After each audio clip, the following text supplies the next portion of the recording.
পরিস্থিতির জন্য আমরা 3 সদস্যের একটা তদন্ত কমিটি করেছি। তদন্ত কমিটি যথাসময়ে রিপোর্ট দেবে। আর একাডেমিক কাউন্সিল আপাতত সকল ক্লাস এবং পরীক্ষাকে স্থগিত করেছে 1 সপ্তাহের জন্য, এবং ছাত্রছাত্রীদেরকে হল থেকে নির্দেশ দেওয়া হয়েছে সকাল 8টার মধ্যে।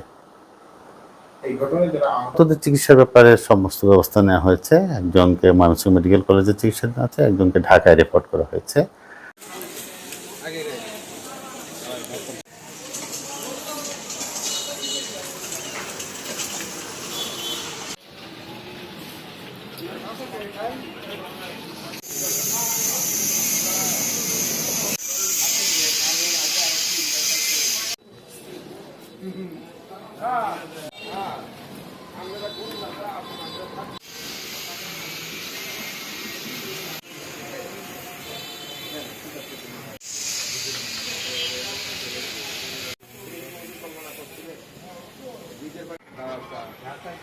ঢাকা